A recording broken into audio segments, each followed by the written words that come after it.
Hello everyone and welcome to my channel and to this video. And yes, for the very first time back in October of 2025, I played my very first Resident Evil game, being the remake of the original Resident Evil 1. I've had this game in my Steam library for quite a while by this point, and since it was October and the Halloween season, I decided to finally actually try and play this game. I especially wanted to play this because back in the summer was when RE9 was revealed at Summer Games Fest, which looked really cool to me, which made me want to play the series even sooner.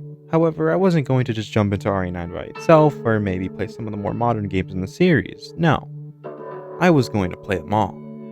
Well, at least all the main ones. Like, does anybody really care if I were to actually go and play this game? Okay, jokes aside, I decided to instead play through all the numbered RE games from 0 all the way to 8. Plus adding in code Veronica because I had heard some good things about it and heard that it connected to the story. I also played these in mostly their release date order, besides a few, just to try and get that same authentic experience of progressing through the series. To actually go ahead and complete this took me about a month and a half of playing these games. I took a break at the end of RE1 and started playing these games again near the end of November, and ended up finishing all these games sometime in the middle of January. Also, I want to say I did play all these games to their completion and did some of the bonus content whenever I felt like playing. Some were just more interesting to me than others, so I kind of just played what looked appealing to me. For example, I didn't play any of the Mercenaries modes because I wanted to just go to the next title instead of spending lots of time grinding all these different side modes. So for this video specifically, I'm going to be ranking, like I said before, the main titles from 0 to 8, plus also including Code Veronica. And this ranking will also include both the original and the remake versions of REs 2, 3, and 4. I decided against playing the OG PS1 version of RE1 just because I started with the remake in the first place, and there's a lot less that got changed between those two games compared to the modern remakes, which can at times be drastically different. Now I want to quickly address how I'm going to be ranking these games going forward. The first most important thing to consider is that these rankings at the end of the day are my opinions. If I think highly of a game that you don't like so much, or maybe dislike a game more than you do, that's okay. Feel free to share your opinions down in the comments, but respectfully. Besides that, the obvious most important aspect of these games is the gameplay they provide, and it's what I'll consider the most when ranking these games. This will include how fun, memorable, unique, or satisfying they are to play through. But I'll also take other things into account like the story, characters, and music that help enhance the overall experience. Two other things I'll include within each ranking is a replay score, which just means how likely I am to actually replay the games. I wanted to include this because these games are known for being highly replayable, but I do want to replay certain games more or less, and there are some games that aren't ranked as high as others, but I do feel offer some fun replay value instead, so I wanted to make note of this whenever possible. Alongside that, I'll also include what my favorite song was from each of these games. I know Resident Evil isn't always known for its music, but I really found myself enjoying so much of it, not to mention how it helps build the experience, so I'd like to mention it. One last final thing I want to mention is for each of the games I'll be awarding them with some sort of accolade that they were the best at. Some will be more meaningful than others, but that's just the way this goes. Some are also more serious than others. There are obviously things in each game that are done great, but I had some fun with a couple of them, so don't take all of them the most seriously. And with all that being said, allow me to share my ranking of the main Resident Evil games as a first timer to the franchise. And starting things off, the lowest rank being number 13, we have Resident Evil 5. Listen, I know that this game has its fans, but I can definitely say that I am not one of them. I just had so many issues with this game, and it was by far the game that I enjoyed the least to go through. The gameplay of this has taken the core action gameplay that RE4 started, but also changing a lot of what I enjoyed with that game specifically. This was the start of the pure action with very minimal horror elements besides basically just zombies. This game, if I'm being 100% honest, I can barely remember a lot of it. There are maybe 5 or so missions that I can even remember, and sometimes not because I actually enjoyed going through it. For the majority of this game's missions, you are just basically having to go from point A to point B, and in between getting there, you'll be rushed by like dozens of zombies. The puzzle aspect of RE was almost entirely gone in this game as well. Every once in a while you'd end up finding a key item, but when you did, it would just pop up in the corner upon being collected, but you always knew where it was going to end up going, which kind of devalued the RE charm for me. A lot of the enemies as well were kind of just okay at being enemies. The enemies kind of blend in with each other for the most part, making a lot of them not too unique until some later ones in the endgame, which are a little bit more distinct. When I was playing this, after around the first chapter or so, and I realized what this game was going to be, it became kind of a slog to get through, I'll be honest. For the record, I played this game entirely in single player, and I have heard that this game can be a really fun co-op experience, but I wanted to experience it solo just like the rest of the series would end up being played by me. And to be honest, I didn't find Sheva really that bad as an AI companion. She'd usually be doing what I wanted her to do. Obviously there are some moments where I'm just having to wait for her to do something or trying to hand over an item, but Realistically, it was honestly a not too bad experience. Overall, the gameplay felt like it was trying to expand off of what RE4 started, but it ended up just going in a totally different direction, which didn't really enhance it too much. The whole shop and upgrading system present between missions I found to be mostly forgettable. I'd pretty much just upgrade my guns as much as I could and then go back to the game as fast as possible every single time. I probably spent not even 30 minutes across the entire game in that screen, I'll be honest. Also, the story of this title was by far the least interesting thing so far for like 70% of the game. I didn't really care for either Irving nor Excella. Wesker was the only interesting component of the story to me, especially with how he ended up interacting with Chris. It's just a shame that his screen time was very limited in this game. And to be fair, going through some of the ruins and learning about the evolution of Las Plagas was also kinda neat, I suppose. I won't lie though, every moment in cutscene with Wesker was a joy every single time. It's just a shame that the screen time is pretty minimal though. Character-wise, I know that Chris started to veer a little bit more towards being an action hero, but I think he still kept the core of his character and it was still a really good depiction of him. It fit his character well, so it wasn't terrible by any means. I'll be honest though, I didn't really find Sheva all that interesting. I don't know what exactly about the character wasn't appealing to me, but she just wasn't as memorable as most other RE protagonists. I don't think she was bad by any means, but she just didn't leave as much of a mark on me. I did feel they did a great job expanding the relationship between Chris and Jill as being partners. The Lost and Nightmares DLC did a really good job with this as well. I also found Josh to be a pretty cool dude that seemed like he would always have your back. I just kind of wish he was in the game a little bit more. I'll be honest, I don't really see myself returning to this game anytime soon unless the remake comes out. And let's be honest, we all know Capcom will remake it eventually. It's more so just a matter of when at this point. And when that does happen, I'll be sure to play it and give RE5 another shot. Because while I don't think this game necessarily needs a remake, it can really only benefit from one in my eyes. To leave this off, I will say the music that begins to play in the last kind of chapters or so in the game are actually really good. I think the track that I ended up enjoying the most was Magini 9 in Flames. I do overall think that the end of the game was a lot better. I think it was just more cohesive level design and a story going forward. And this song specifically plays near the end of the game and it really helps build up the action experience that RE5 was going for. Now, I would like to bestow Resident Evil 5 with the most frustrating game award because I constantly had a just rough time going through the levels of this game. A lot of the level design is fine. I don't think it's necessarily bad, but I don't think it's great or memorable in most of the stages either, I'll be totally honest. Yeah, it's probably not the award that most games would want to achieve, but we're moving on now. Now, this next ranking might be a hot take, or maybe not. I don't know how people feel about these games entirely. But at number 12, I have Resident Evil Village. RE Village, or RE8, which is what I'll be calling it, is a game that was enjoyable in the moments that I spent playing it, but also felt really unsatisfying after I got through certain sections, and especially upon looking back. The majority of RE8, I would say, is very formulaic and lacking depth in a lot of level design. While I do think the areas in this game are thematically interesting and memorable, from a gameplay level, they end up feeling a little bit half-baked. First off, the village portion, I didn't enjoy pretty much any time I went back there. The first time in the beginning of the game felt incredibly overwhelming, and I found myself getting more frustrated by all the lichen and lack of knowledge I had of the fairly large environment that I was placed into. But also, every time I ended up returning to the village to go elsewhere, I didn't find it too enjoyable either. I know part of this is to incentivize the player to explore, but other than a few moments, I didn't really find the level depth to actually enable me as a player to want to dedicate my time to explore the area, rather than just pursuing the next main objective. Speaking of, the first one taking place inside of Lady D's castle was both really fun, but also a little underwhelming.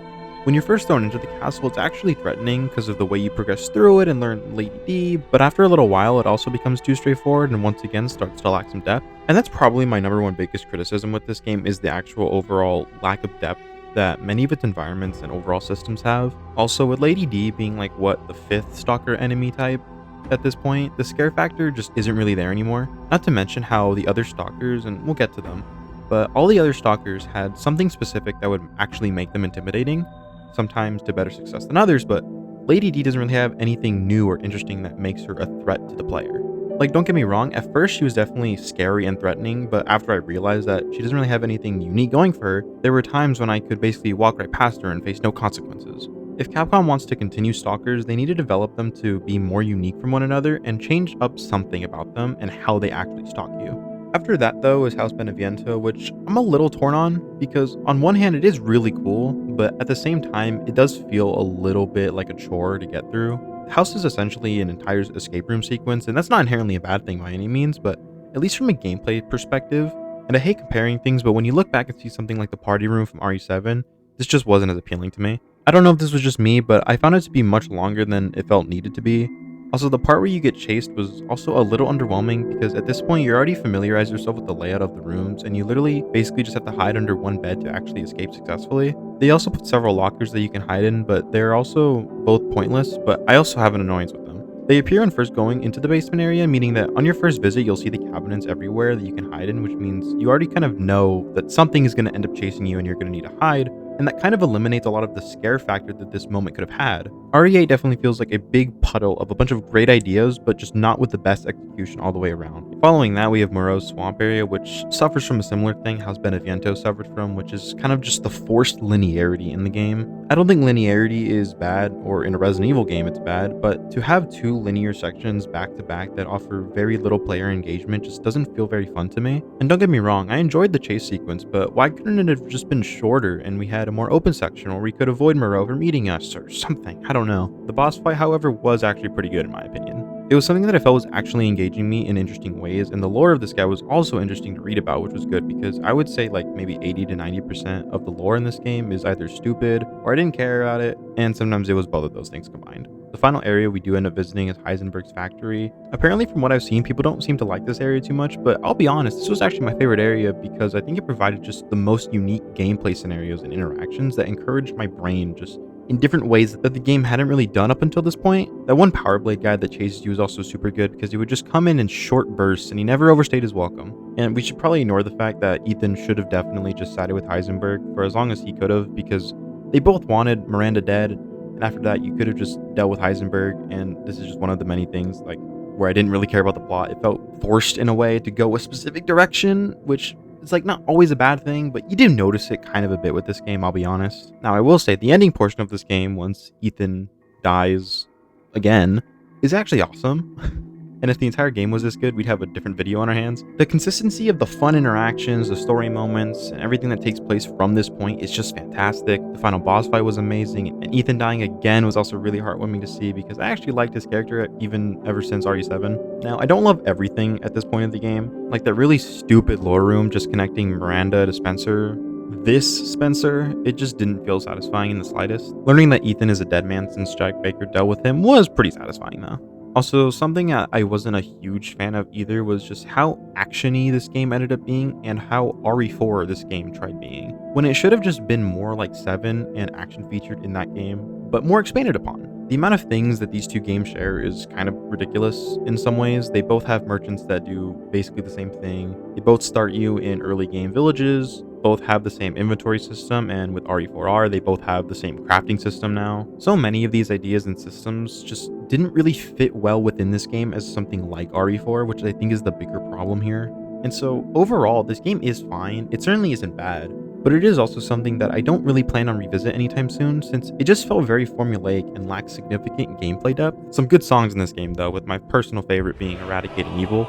It's a song that plays during the final boss fight, and despite my issues with this game, this fight is one of the coolest final bosses, and bosses in general.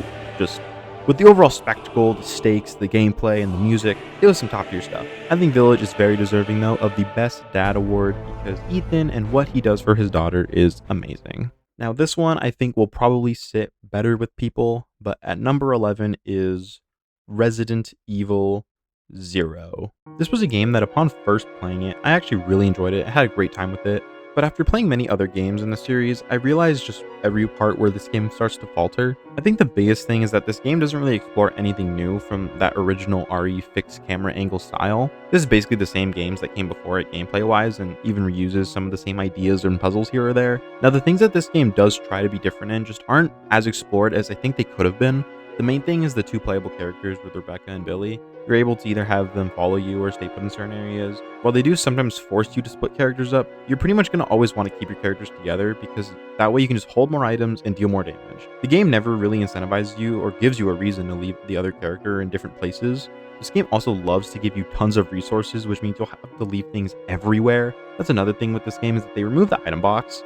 Now, I'll be totally honest, I don't dislike this idea in concept or even throughout certain segments of the game, but there are definitely some sections where it's just not really great or done well at all. For example, when you're first leaving the training facility and need to go down to the lab area, you're basically guaranteed to have to backtrack for at least some of your items, or else you're just going to be leaving them behind for the rest of the game, making things difficult for yourself. I did like this idea when the game was a little bit more isolated in the train at first, or when I was first going through the training facility. As the game starts to open up and expand, you simply just require too many items for it to continue to feel fun rather than annoying. I will say one thing though is that the story and the lore that this game brings, I found to actually be really interesting. It's definitely not like a must-play game, but it just makes some really good connections back, like how you will learn more about Marcus and see more of Wesker and how Birkin took over the research. Like, it isn't necessary lore by any means, but it just helps build up these characters further, which I think is just super enjoyable.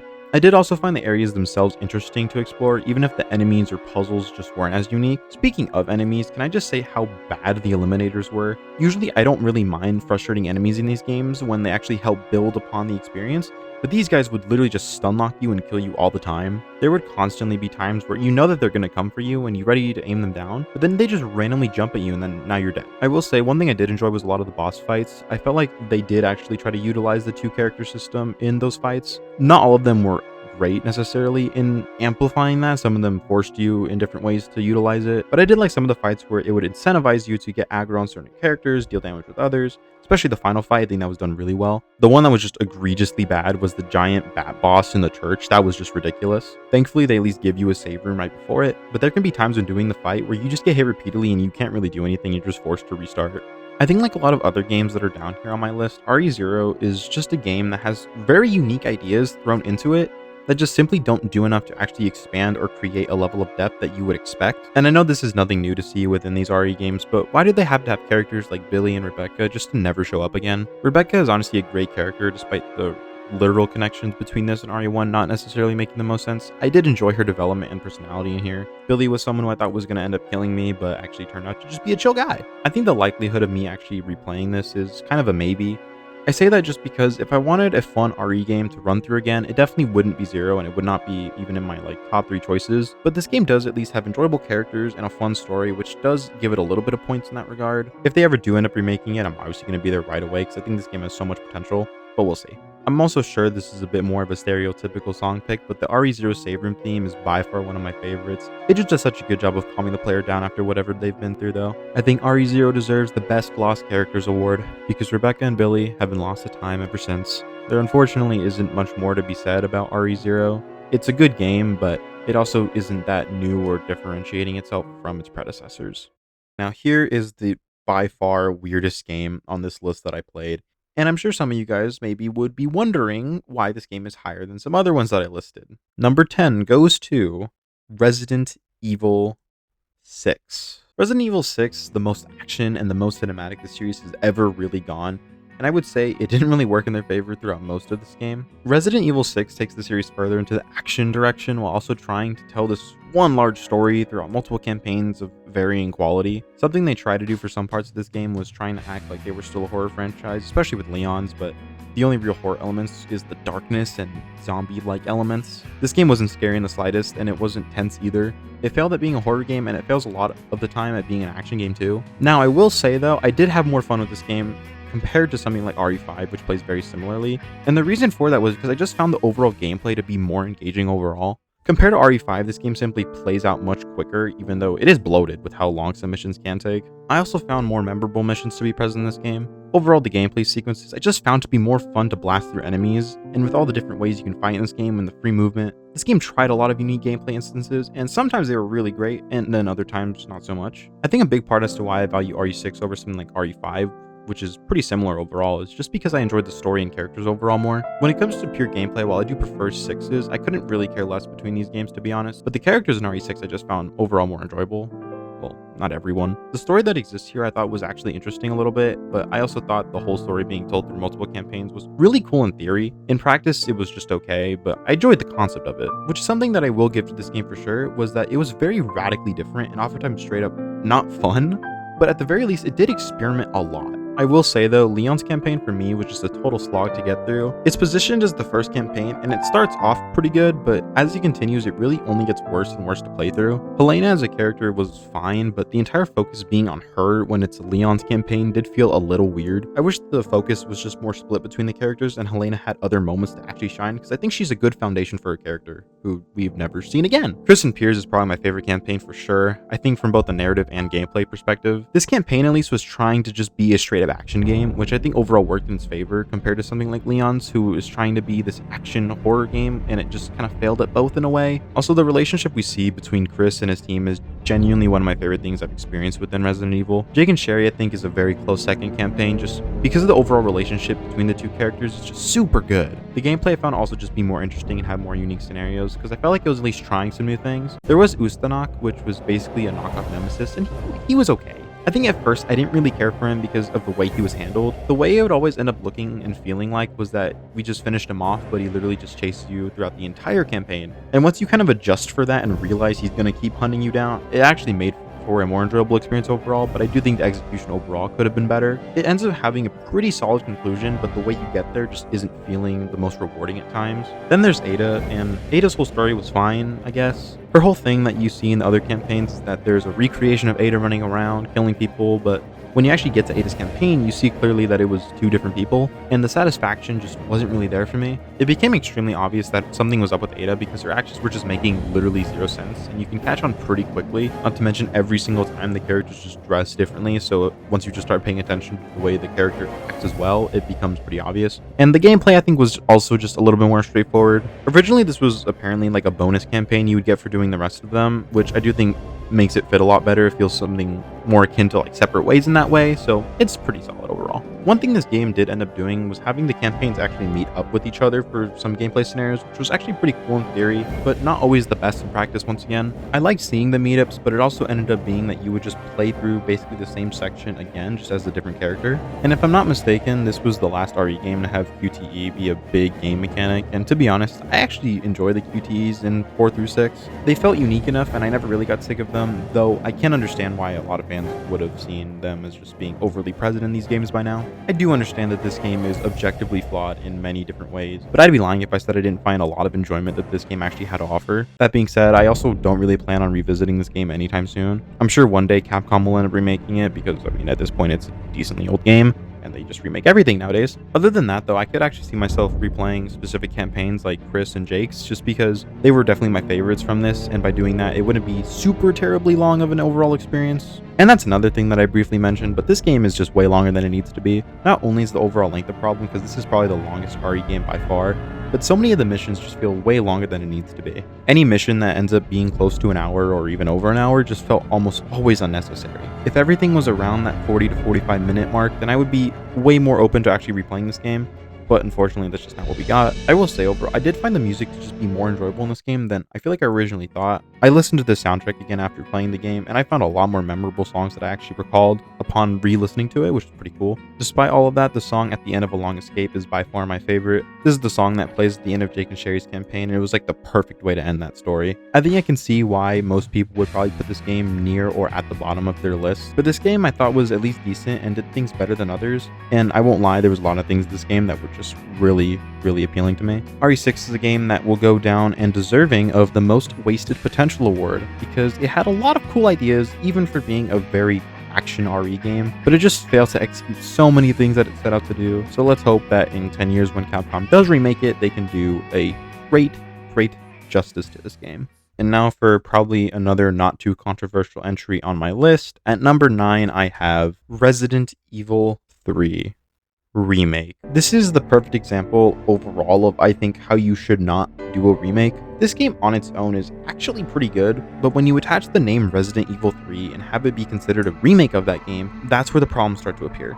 Now, before I constantly start saying all the things this game does poorly, I do want to address some of the things that it does do extremely well. RE3R does a fantastic job of actually expanding upon pretty much every character in the game, except maybe besides one. The overall gameplay is actually really good and addicting, even if it is a more relatively short experience and has maybe one problem with it. The story being told in this game does a pretty good job overall. Some ways it's better than RE3 OG, some ways it's maybe a little bit worse, but I think overall it was still a good experience. And besides those things, which I did go over pretty quickly and very broadly, the game just has a lot more issues, especially when this game is supposed to be a remake. I'm not sure this should even deserve to be called a remake simply because it just doesn't have so many things that the OG had. It drastically changes the city areas to be either super short linear areas or just straight up doesn't include certain areas like the clock tower, or the park, or the factory. If I didn't play the OG RE3 before playing this game, I would probably think significantly higher of it, but since I played it after the original RE3, it just makes every blemish so much more noticeable. Probably the biggest flaw that this game has is the length. RE3 was originally a pretty short game to begin with, but this game was somehow made in 2020 and happened to be even shorter.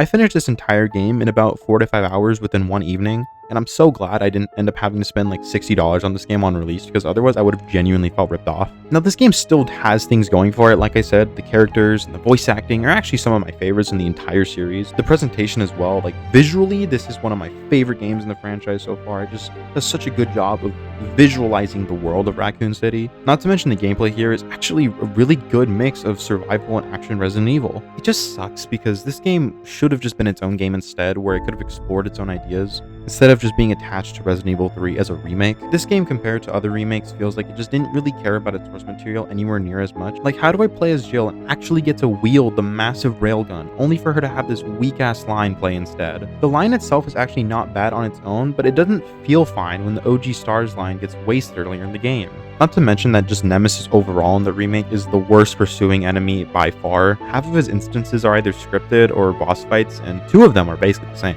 Nemesis was always so terrifying because you never knew when you would encounter him, and then when you did, he would just start chasing you, which caused so much panic, especially for the first couple encounters with him. They basically tried to just make him into a knockout version of Mr. X from the 2 remake, but just somehow made that worse too. Like, I would have rather have had Nemesis just be a Mr. X reskin in this game than what he actually ended up being. And I'll get this out of the way now, but Resident Evil 3 Remake deserves the most disappointing game award, simply because I always thought after playing the original RE3 that an RE3 remake would be so cool and fix so many of the things and add so much more, yet in the end it was just a way to spend an afternoon. I will say, one thing that does go in this game's favor due to how stupidly short it takes to finish the game is that it's actually pretty fun to replay. I would honestly say this game plays arguably some of the best in the modern games when it comes to just how much you can keep coming back to it to have fun, but I would have still rather have had just a more complete game than a short replayable experience, because it's not like these games are super long anyways. Hell, OG RE3 is already a pretty short game. Best thing this game does though is make a new version of the credit song, because my goodness, that song is just fantastic. At the very least, they were still able to honor the end of Raccoon City, so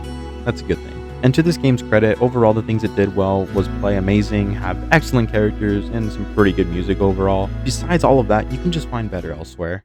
Moving on, we have number 8, Resident Evil Code Veronica X. So first, I'll be honest, I have no idea what the difference is between the regular Code Veronica and the X version, but I would assume that the X version is just a more complete version, so that's what I ended up playing. Code Veronica is a semi-complicated game to rank, but also a really easy one to rank, and I'll explain why. There was so much to love and enjoy with this game. It had a very nice design of having 3 to 4 areas you would kind of just traverse between, being fairly open and non-linear, and showing how great the fixed camera angle design can be, especially when they incorporated the moving camera angles. It made a very unique experience that actually separates itself a little bit more from the other fixed camera RE games. The problem is that many of the other ideas this game attempts to do can also just be seen as equally flawed when you actually play through the game. I consider this game to be full of many highs and lows, where one moment you'll have a great sequence of events take place, but the next moment you're just being forced to backtrack across the entire map. Remember how I said you have like 4 areas that you can access all at once? Well, the issue is that the walking distance between these adds up a lot. It's not they're just like 4 different rooms that you go in between or anything. They're widely spread across the map. And something that this game just loves to do is that it'll give you an item on one side of the map, and it needs to be used all the way on the other side of the map for no reason other than just forcing you to backtrack. While not a huge criticism, I do think the map is a little confusing at the start. You do get used to it, but because you gain access to just multiple areas so soon, you can be like me and go to the training center, then you have nothing to do there because most of the rooms are locked and you actually need to go to the palace instead. Despite liking the pretty open nature of this game, I do think the beginning could have been a little bit more directed, but that is more of a smaller criticism overall. This game also had just some weird, difficult moments, because I wouldn't call this game like that hard for most of the game. It's definitely more challenging, but it's not like egregiously difficult. But then there's like 20% of the game where you just run into so many hunters or tyrants or the final boss, which is not very well designed. The reason I call this game specifically a game of highs and lows is not just because it has some great gameplay and puzzles, but because everything else in this game is actually really good. The story is really good despite some more comedic voice acting, and the soundtrack is actually really good in this game. In fact, out of the 13 games that I played for this video, the best soundtrack award definitely goes to Code Veronica. There's so many good songs to pick from in this game, but if I just had to pick a couple notable ones, I would probably say the Save Room theme, Awesome Powers, and the Alexia Type 2 theme. Every location and encounter ended up being super memorable, but then this game just has to sprinkle in some of the more annoying segments. About halfway through the game, we get to play as Chris, and the downside is you basically just end up replaying the entire training center portion of this game again, with very few changes and nothing that was really enjoyable at all. I'll be honest, around this time I was actually just contemplating whether or not to even finish this game because I was just not having any fun. It is one of the worst moments in any Resident Evil game by far. At least while I don't enjoy games like RE5 or Village as much, they never quite bore me as much as some sections in this game did. Not to mention with just how little inventory you have access to near the end of the game, you need to pick up and use so many items that you're bound to have to make so many trips back to the item box, because if you don't know exactly what to use, you're basically forced to do more backtracking. I did like that this game tried to be a little bit longer and offer some more content because, like I said, most of it was actually really good. It's just unfortunate that it often gets dragged all the way back down with some incredibly strange design choices. Before I played this game, I had heard that some people complained about the backtracking, and I was thinking it's not going to be that bad, probably more in line with some of the other games, maybe similar to Zero or something, but not even close. It was so noticeably bad as you kept playing, not even just the backtracking, but just revisiting areas, doing the same thing, most notably with Chris. It got to a point where it was just constant and it was no longer fun. I'm not really sure when I would feel the urge to re-experience this, especially talking about that Chris segment. Knowing that I'm going to have to redo that part is just not very fun to think about. I really do wish I could like this game more, and when I think of those high moments, I do remember them very fondly. If this game does end up getting remade, I guarantee that I will be playing it because I just see so much potential with this game and what it does. If they can clean up the backtracking, improve some of the boss fights, and just add some solid voice acting across the board, all that with the modern RE engine graphics and production we've been getting, and I think that if done correctly, a Code Veronica remake has the potential to actually be one of the best in the series so far. Number 7 is Resident Evil 3 Nemesis. So I know that this game is only 2 spots higher than the remake was, but I do think that this is substantially better than that remake still. RE3 was the end of not only the original trilogy, but would also mark the end of Raccoon City, which we will be revisiting soon. RE3 tried to do a lot of things that would both innovate and improve on what came before, and I would say it actually usually did a great job with that. RE3 does one of the best jobs in this series of just having a tighter experience but offering so much, and you really start feeling the strength Jill gets over time. This is a true original RE action game, and I was totally for it. Despite it being, very similar in line with the original games, there's a lot more action involved, most notably with the dodging function. And to be fair, the dodge function works okay. It's not that great. I'll be honest, I never really used it. It was pretty clunky in this game. That is one thing I'll give to Remake. They definitely made that just feel a little bit better. Maybe a little too overpowered, but they just made it feel good overall. The first big change that RE3 added was the ability to actually change what would happen in the story during specific moments. Yeah, at certain moments, the game would just freeze and give you 2 choices on what you wanted to do. Not only that, but these were oftentimes accompanied with the big man himself, Nemesis. Nemesis in this game is my favorite big stalker or pursuer enemy. Meeting him just outside of the RPD and him chasing you throughout the game was just amazing. You just never knew when to expect him, and he would just come rushing at you. Eventually, when he gets his rocket launcher, it's such a terrifying experience. I think one thing that would have been nice to see is if he would chase you a little bit more persistently. Sometimes if you went to the next area, he would just stop chasing you altogether. To be fair, this was probably more of a hardware limitation at the time, but I think it's still noteworthy. All of his boss encounters were just so memorable too, not just because of the gameplay moments, but also just the story moments that tied into it. Running into him at the end of the clock tower is just something I'll never forget. Not to mention the iconic finale that this game offers.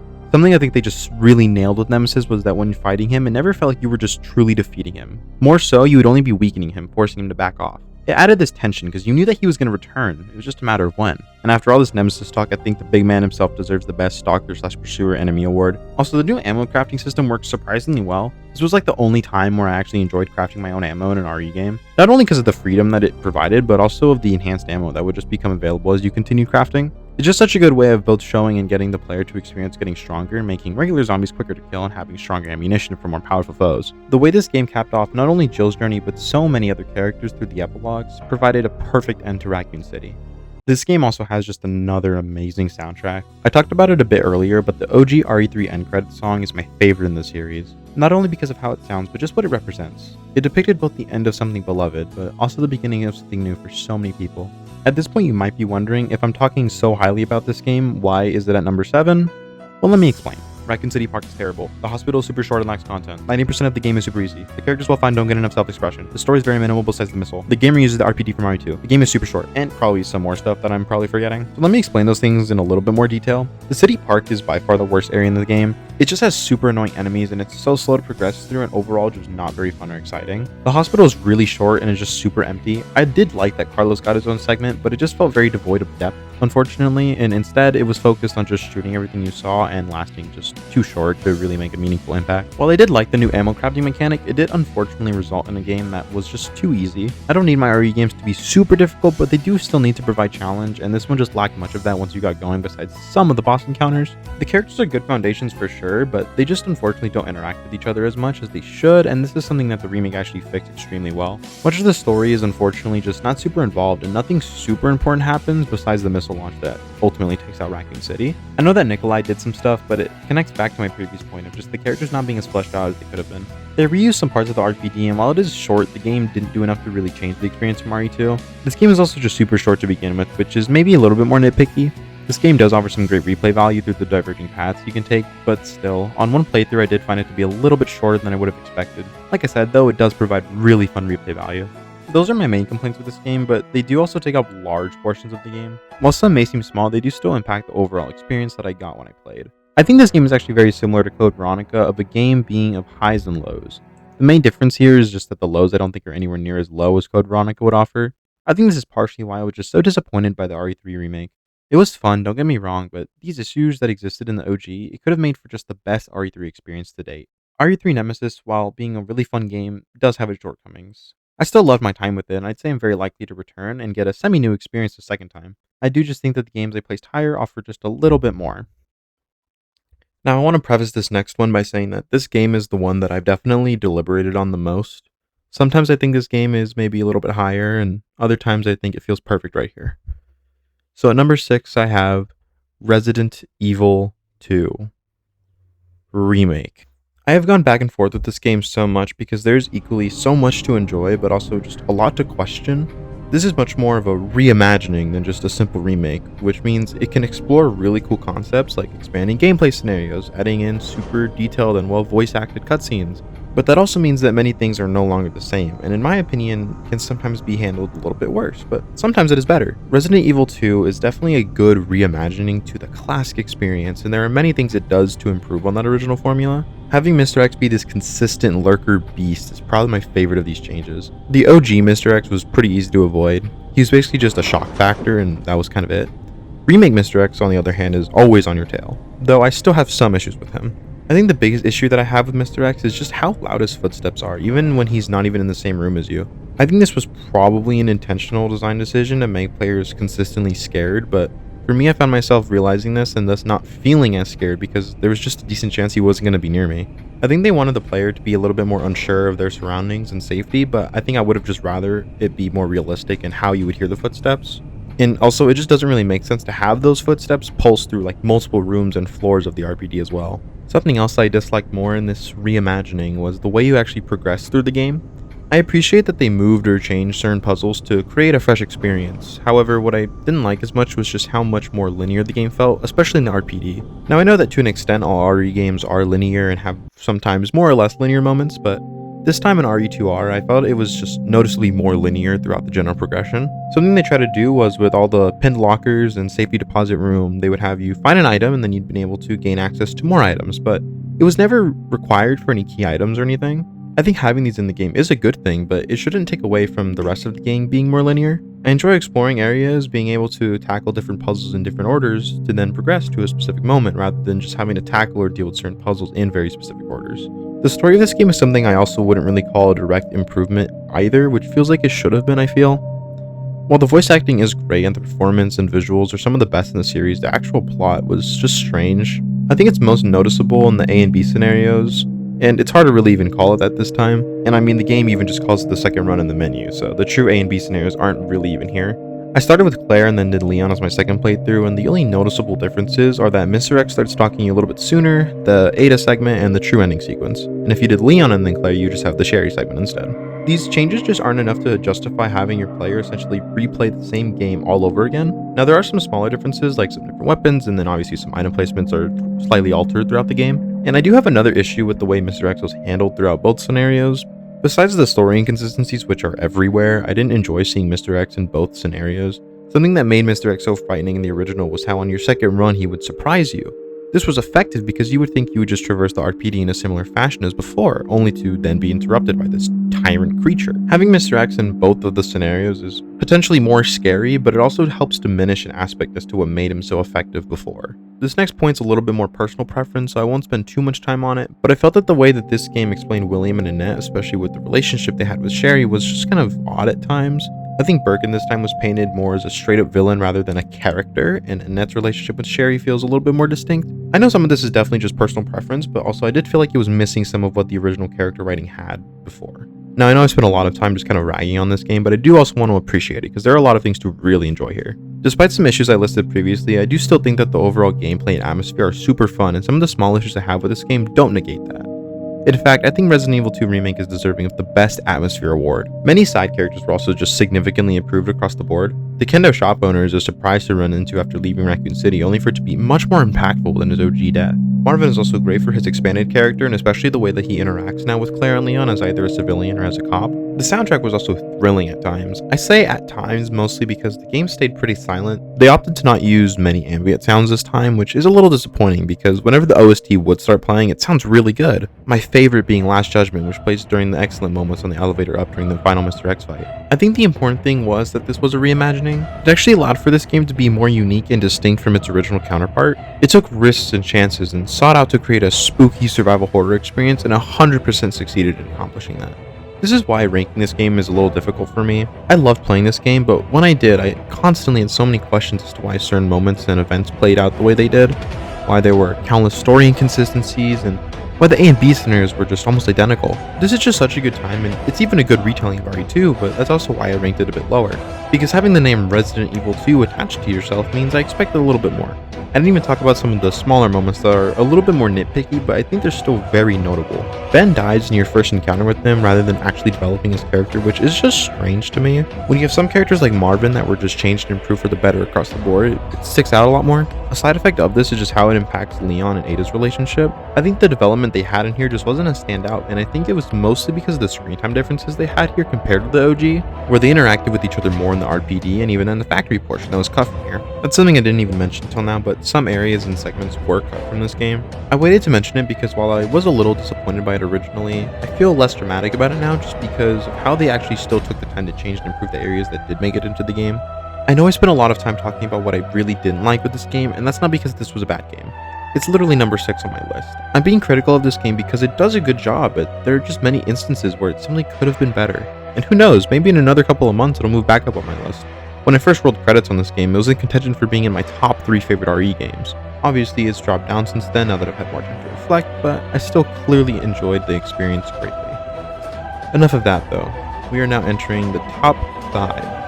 I quickly just want to say that all 5 of these games, and even including RE2R, are just super close to each other in my rankings. I think these games each have their moments where they're literally the best games across the series. Ranking these 5 was the hardest by far just because of how good they all are. After listening to my ranking thus far and seeing whether some things that I may like or dislike in my RE games, what game do you think I'll put at number 1? What about number 5? Well, you'll know that one right now.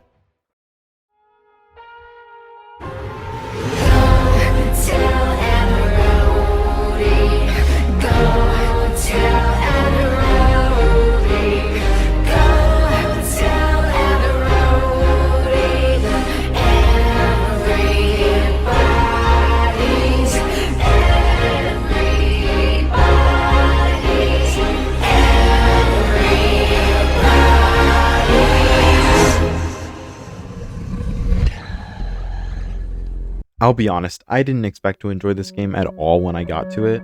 I don't handle immersive horror where you're being chased by a lunatic who will beat you for just walking around his house. Especially with the first person perspective, I can definitely say right now that this game gets the scariest game award by far. This game was just the scariest experience of this entire franchise by far. I wish that I was wearing like a heart rate monitor or something because out of all of these games, this got my blood pumping the most. At the very start of the game, I genuinely wondered if I would even be able to complete it, not because it was too hard or I wasn't liking it, but just because of how bad it was scaring me.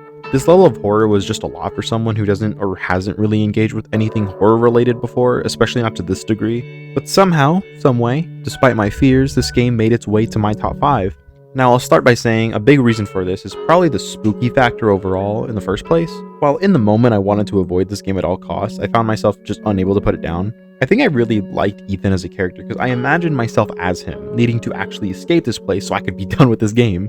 Originally, I was just playing these games for fun, but around this time, I decided I want to actually document these experiences and rank them as a first-timer because I thought it would be an interesting perspective. I was like Ethan, except I wasn't trying to save my wife, I was just trying to escape so I could continue working on this video. I know before I talked about how Nemesis is probably my favorite stalker pursuer enemy, but I think this is probably tied or at least very close with Jack. Jack Baker as a molded human is the most unsettling thing ever. The way he walks the halls and calls your name. I think what makes this a great setup is the way you get to the estate and then Jack kidnaps you. Your first human instinct is to escape, but when you're in an unfamiliar environment with a crazy lunatic, it proves to be a lot more challenging than you would probably expect. Jack also works every time you encounter him because he surprises you every single time. He doesn't ever overstay his welcome either. He's only in the first third of the game or so, and it feels so satisfying to finally take him down. This is also just the perfect way to utilize a first-person perspective in an RE game. They continued using first-person in RE8, but with that game's more action-oriented gameplay, it didn't feel as cohesive to me. Here it feels totally natural and makes the gameplay that much more immersive, which is just great for a horror-focused RE game. RE7 makes the return of being a true survival horror game. I enjoy action RE, but survival horror will always be my favorite because of what it provides. Of course, 7 does have its action moments, especially towards the end, but with that survival feeling. You aren't starting fights just to kill all the zombies in an area, but for survival. Not to mention the amount of actual enemy encounters in this game is greatly reduced to begin with. I always wondered when I started this journey if they would ever return to another house or mansion similar to the first game in this survival horror format. This ended up being exactly that and still managed to feel distinct, likely thanks to the different sections of the estate you visit, which all offer their own unique mechanics and engagements. The story, while being mostly disconnected from the rest of the RE stories, feels great to experience on its own. This game doesn't need more than a few callbacks. Well, we maybe didn't need this one. Playing as Ethan and making the escape is the name of the game, and they excelled with that experience. This, I think, is what a short Resident Evil game should look like as well. The game is shorter than probably most RE titles, but unlike RE3 Remake, which feels unnecessarily short, this game is short enough to have you wanting more, but giving you enough to still make you feel satisfied with the experience you got. You don't feel like you got an experience that was cheaped out on or anything with this one. It feels like a fully fledged experience. Now, I have avoided one thing so far, and that's because it's definitely the one big downside of this game, and I feel it's relevant to finally talk about it now. The ship section that happens at the end of the game is by far the biggest blemish that this game has to offer. This final part of the game took me maybe roughly 1.5 to 2 hours to run through, and at least an hour of that was just totally unneeded. I'm sure this was implemented the way that it was because the game was already pretty short, but I don't think anybody would have wanted this extra 1 to 2 hours of game time if the gameplay would consist of this. What makes it so annoying is that you play through the entire area basically twice over in a place that is very directionless. It all looks very similar to each other and it feels just incredibly repetitive. It's so unnecessary to have you go through the ship just to get to the tape part and then have to replay so much of it, because even just cutting that would improve this area so much more. I love this game, but it is impossible to ignore this just how egregious it does feel at the end. Not only that, it also just feels very out of place for the rest of the game was. The rest of the game has you in these very normal places, a house, a greenhouse, normal human places, and then you're now in an abandoned ghost ship that just feels very strange is all. Another small issue that isn't the biggest deal, but it isn't still worth mentioning, is the enemy variety. There are maybe 4 or 5 unique enemies that you actually face here, which is very low. I don't really completely mind it too much because it does fit the setting this game takes place in, not to mention enemy encounters aren't very prevalent to begin with. There's also the choice you have to make between either Mia or Zoe, and it feels just almost pointless. I'm pretty sure the result is the same besides who you ride on the boat with, so why even make it a choice? The music, however, that's present here adds to the experience in some great ways, as well as the ambient sounds you hear. You can tell the composers as well as the developers wanted to really build that suspense constantly while playing. It may be an obvious favorite, but my favorite still has to Go Tell Aunt Rhody. Hearing that song play, it does something to my brain.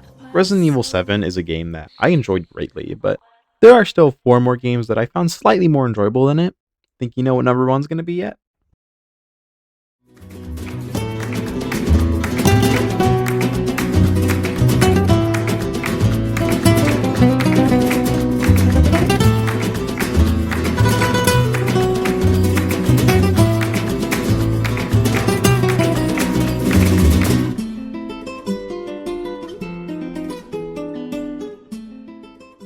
I'll be honest, when it came to the remakes of RE2 through 4, I was least excited for RE4R. The OG Resident Evil 4 was already a great experience for releasing in 2005, and I felt that a remake would be very similar to that and not differentiate itself enough, but boy was I wrong. Obviously, RE4R is similar to the original, but it does try to do a lot of things differently, and I think it excels in most of the things it does. They decided to remove the original tank controls and opted for a more fast-paced action while enabling new moves like parries and going for an overall darker tone throughout the entire game. I'll be honest, this is probably the most fun any RE game has been when it comes to the action moments. It keeps some of that tension while allowing you to actually be in more control of how you actually dispatch the enemies. Maybe even some things have been changed or upgraded as well to provide a better experience than what was offered before. The castle especially just feels much better paced and doesn't overstay its welcome. Many characters were changed and improved to feel more important to either Leon's story or the overall story, especially with the more darker tone this game goes for. This is about as faithful as you can be to a game while also making changes to alter and change the experience while keeping the same core energy. Unlike the RE2 or 3 remakes, whenever something was changed or cut, I hardly ever felt actually disappointed by it, because they usually had a good reason and substituted it for something similar or for a new thing altogether. The merchant and the shooting range are back with even more deals than before. I always liked the original shooting range, but after playing this new one, I really wish there was even more stages to play through because it was just so much fun. Everything here within RE4R has so much going for it that I'll be honest, comparing which one you like between this or the OG really just comes down to personal preference. So I'm going to focus a little bit more on that. I obviously have some great things to say about this game, but also some criticisms and reasons why I even, with all of this going for it, I still decided to put it at number 4. And not just because it's Resident Evil 4. I'm not sure how big of a hot take this is, but I do not really like parrying in this game and do not like how they made this game feel so much more fast-paced. Something that I always enjoyed with RE4 was how tense its moments would feel because of the limited movement, staying still while shooting, and the way enemies would pile up on you at times. It forced you to always be careful and always be considerate of where you're stepping. Having the parry does enable some cool gameplay moments, but it also takes away from that tense environment. There's hardly a moment where you feel like you can't deal with a situation and less quick thinking about how to deal with specific encounters. Now I know I said this combat was super fun, and it is, but when it comes to RE4, I don't enjoy how much this changes encounters. I prefer the slower, more methodical sections more. I don't know how people feel about me saying this, but I felt like a lot of the gameplay improvements here felt really at home with a gameplay improvement that I would see in something like RE6. Not to mention this game feels in a lot of ways very similar to that from its free flow movement and the way you can deal with enemies. Obviously not exactly the same, but it feels similar and inspired from that. Which is a weird thing because that game is so much more focused on heavy, hardcore action. Characters are a mixed bag because on one hand you have characters like Ashley and Luis who got touched up across the board. I always liked the original characters, but Ashley was, to be fair, pretty useless in the gameplay, and Luis got more fleshed out as a character overall. Others, however, like Sadler or Salazar, I felt were a bit downgraded from the original. I really missed how often they would call Leon, not only just for the funny interactions, but also because it just made the characters more fleshed out. You got to know them more. Without that, these characters are missing moments where they could have been further developed. When I got to the end of the game and I was fighting Sadler in the remake, it didn't have the same weight as the original, because I didn't have as much of a reason to hate this guy. I still did, but not as much. One stand-on improvement, however, was the Separate Ways DLC. It had so much more content and helped develop the relationship between Ada and Luis further. I went into this DLC thinking it would be more similar to the original, but it was just so different in all the best ways possible. I really have no criticisms about Separate Ways because I think the original version of it was just pretty whatever. This made such a stellar side mode that it's just remarkable. Now, since this game is genuinely just so much fun to play, I can easily see myself returning to this game many more times. The gameplay, while I don't think best fits RE4, is still fantastic in all of its own ways, not to mention all the different weapons you can use, different upgrade paths and difficulty options. The replay value is just super good here. I'm also glad they kept some of Leon's quirky weirdo lines in this game. I understand they wanted a more serious tone with this game, so it made sense why not all of them were here, but keeping some of them at least was always great to see, including some new ones as well. This game offers also just a great soundtrack as well that helps build on the atmosphere even further. Since I already gave out the Best Atmosphere Award to RE2R, which I think does deserve it, I'll give RE4R the Best Combat Award. Speaking of the soundtrack, this game offers some great songs. I know it's probably pretty basic, but the drive song in the beginning is just a banger every time. Resident Evil 4 Remake is a legendary game in and of itself, but it can never replace that original experience. A lot of things are tackled better, but some are also handled worse, and a lot of preference plays a part in this. I still love playing this game, but there are 3 more that I still ended up preferring a little more over it.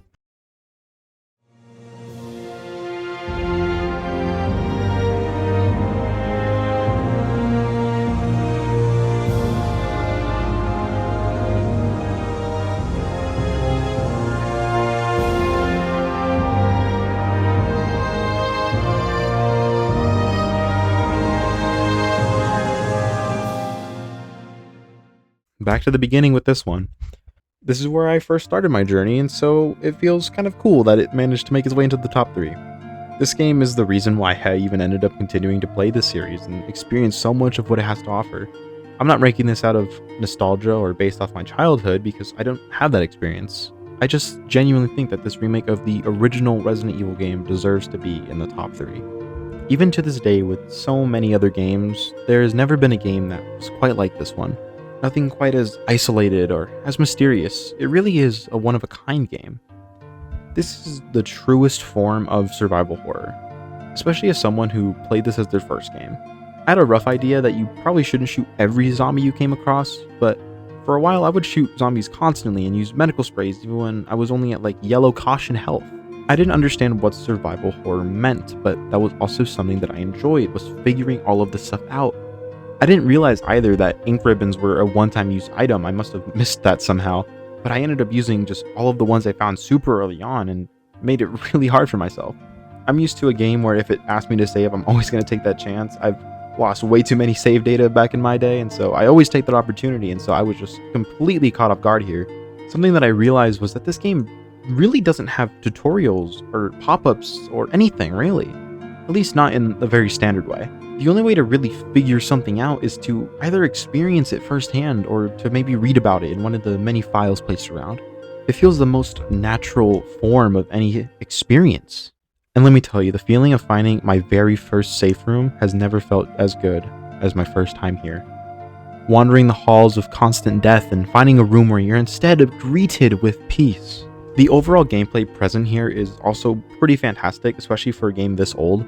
This is a great way of essentially placing the player inside of a big playground environment. You get to mess around and figure things out on your own. I know some people probably prefer a more guided adventure, but the isolated nature of this game was done perfectly, and it's why I enjoyed it so much. I probably wasted over like an hour or two literally just wandering halls trying to figure out where certain items go or where to find certain key items. I didn't know what I was doing. You feel alone exploring the mansion, so when you stumble onto someone who finally isn't an undead either, it further builds a sense of relief. I think this game nailed the progression of the player as well. As you progress through the mansion, you get familiar with your surroundings and acquire more resources to help you survive this place. But the game also never lets you put your guard down. You may think a certain hallway is devoid of zombies at one point, only for new ones to appear later, or maybe stronger enemies that require a different way to engage them.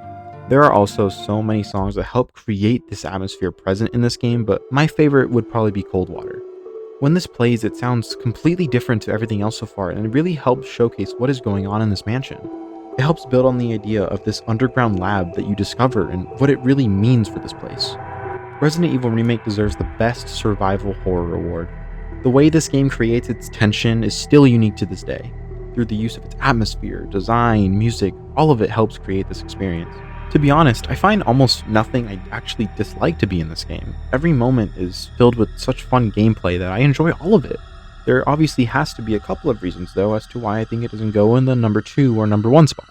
And this isn't to downplay what this game does or has done, but I think it's important to acknowledge that since this was the game that started it all, and there are some things that are naturally more limited even if it was a remake, especially from the eyes of someone playing this for the first time in 2025. While I enjoy the narrative, it definitely feels very standard and sort of basic.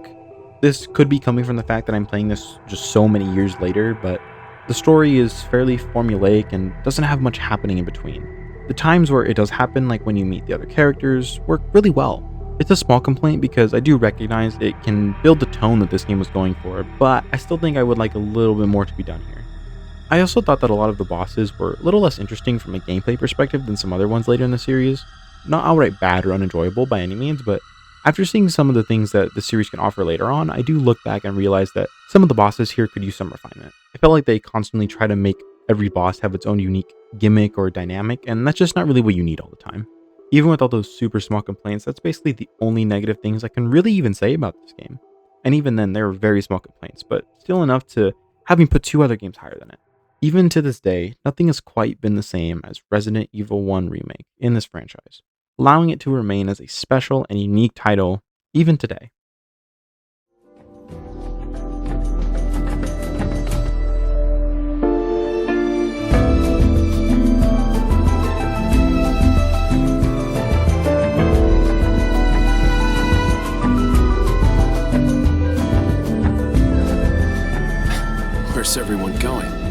Bingo?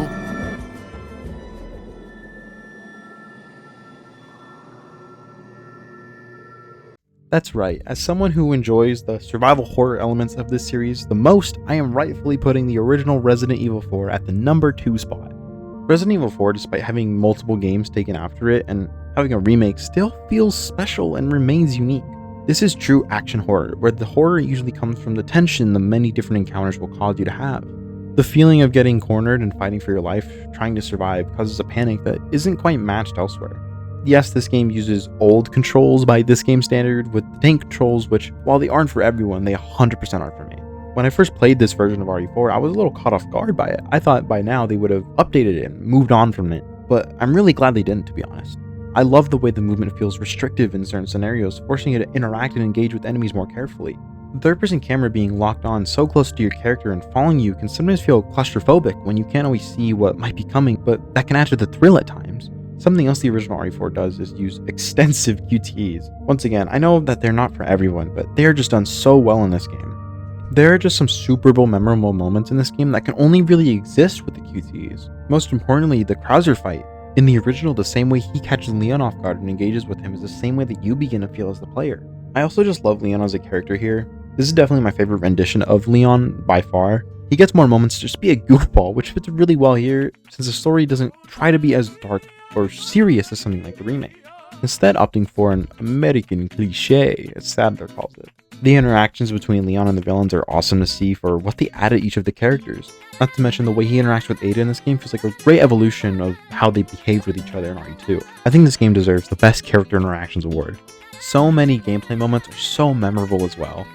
Whether it's the iconic village scramble at the beginning, or the countless challenges you'll face in the castle, or the brutal engagement seen on the island. I'll be honest, when I started RE4 after finishing RE3, I was concerned that with how action the game became, I wasn't going to enjoy it at all, since I did tend to prefer that slower survival style of gameplay. However, RE4 does use all of those same elements in its action gameplay. This game still doesn't give you an infinite amount of ammo, even if there usually is a lot of it. And the way you progress through many areas at times as you slowly clearing the enemies out or thinking strategically so you don't die. RE4 managed to be an action game where you still constantly feel the need of survival, which is amazing.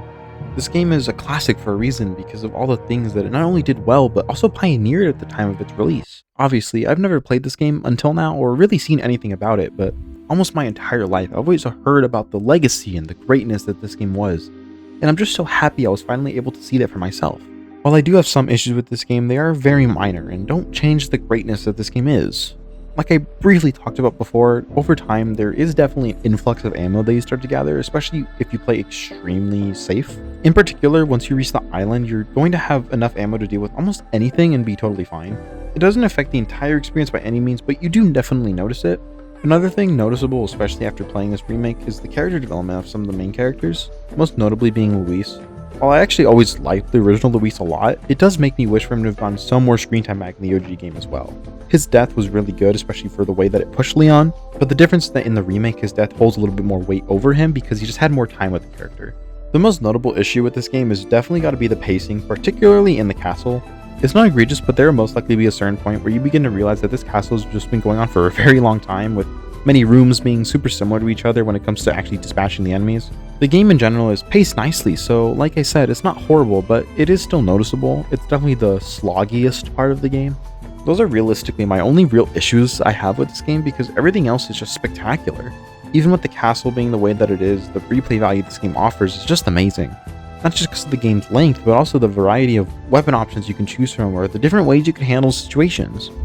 The music in this game is also just super memorable. One of the all-time save room themes along with the typewriter music. My favorite, however, would probably be the Another End. It just has such a calming nature to it that feels perfect for the conclusion to the Separate Ways story of RE4. I can sit here honestly talking about this game for a very long time, but I think between this and the remake versions of RE4, I've explained enough about what I love about this journey.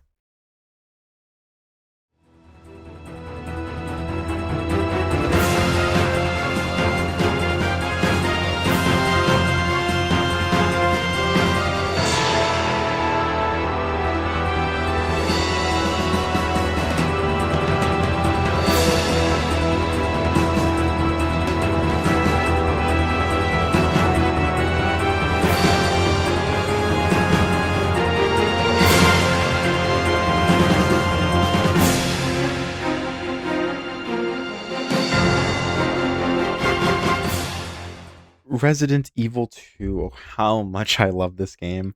This is the perfection of what RE1 has started. This creates such a phenomenal gameplay experience, introduces amazing characters that take place in such an amazing story, the unique value the B scenarios provide, and the soundtrack to accompany it all. To even begin talking about this, I can never forget the feeling of walking down the RPD halls with those loud footsteps coming from the player with the eerie music playing. This game also uses it to its advantage and throws so many surprises your way. The biggest one by far being Mr. X, and the way it catches you completely off guard is amazing. Something different to him here in the OG compared to the remake is how he isn't persistent, and I think it works really well given what this game goes for. While I do like a Mr. X that does consistently chase you, it does lose some of what the original was going for. You just never know when he'll show up, so whenever he shows up, it always catches you off guard. The way the scenario system works in this game as well is just remarkable. I remember when I first saw the options of Claire and Leon, you would just play the game in a similar way twice, similar to how it ended up being in the remake, but no. The way that I did it here was Claire A and then Leon B, and the amount of differences in these scenarios are astounding. There are places that you will only visit with one character, and I don't mean just a couple of rooms, but just huge explorable environments. The RPD here as well is probably my favorite Resident Evil location from a game design perspective. While I enjoyed RE1's doors with the different keyholes, I think the progression of finding and using the keys was just perfected here. There are, in general, so many memorable locations in this game. There wasn't really any area that I explored and then didn't like it. The way the story unfolds here is amazing as well. In particular, as you progress through the RPD and then go further into the factory and then the lab, and you begin learning about what Chief Irons was doing and then learning about William Birkin. Birkin in OG RE2 is probably one of my favorite villains because of not only the way he's portrayed, but also the way he behaves in the game, as well as you learn more about him, especially once meeting Annette. This game in general just has so many iconic and memorable moments, and it's thanks to the cast of characters and the gameplay associated that is able to create all of this. The voice acting in this game is definitely PS1 cheesy and silly, but it also just creates a unique identity. On top of that, the music in this game complements every set piece wonderfully. This is up there as one of the best soundtracks, with my favorite one personally being the third Malformation of G, which plays during the later Birkin fights. Birkin as a boss in general and all of his fights is great, but when the music kicks in, it's just amazing. There are probably some minor things I could point out that are negative about this game, but I don't think I need to. Nothing comes to mind that actually diminishes the experience for me. This game just has so much going for it that I enjoy. I talked about this briefly earlier, but the way this game tackles its exploration, especially in the RPD, is my favorite. There are certain linear checkpoints you obviously need to reach before progressing to a new area, but the way this game opens up multiple areas for you to explore and then get items to continue progressing feels great. It does all of this before then needing you to open a required door to get to a specific location. It does a great job at feeling open while still keeping linear aspect. This game is one of the most replayable as well, not only because of the overall gameplay, but because of the different scenarios. If you just want to re-experience a piece of the story, you could do Claire A or Leon A, but if you want the full story, you can follow it up with the other character's respective B scenario. Not to mention the differences that fully exist between them. This game just feels right to me. Not only is it my favorite Resident Evil game, but it's made its way into probably my top 15 games of all time, which is not an easy thing to do, mind you. This game just does that for me, and that's why it's my favorite Resident Evil title. Okay, so that's it. That's my ranking of all the main Resident Evil games. When I first started playing RE1 on a whim, I would have never expected what this would have meant and the experiences these games would have provided me with. This did absolutely take up a lot of time to not only play these games, but also to make this video, so I appreciate anybody giving me their time to actually watch this video. I figured this would be such a cool thing to document as a first-time player so many years later. I didn't want this video to be any longer than it really needed to be, so I definitely didn't go over every minor detail about what I do or don't like with these games. So if you want to ask me any questions regarding my rankings, go ahead and ask me in the comments, and I'll be sure to respond to you. This was genuinely an unforgettable experience, and now I'm just so excited for Reqiuem, which is the game that even caused me to want to jump into this series. Not to mention being able to jump into some other modes like Mercenaries. I'm super excited for that too. Sincerely, I thank you for watching this video, and if you did find yourself enjoying it, please consider leaving a like and subscribing, as it does help my channel. But besides that, thanks for watching.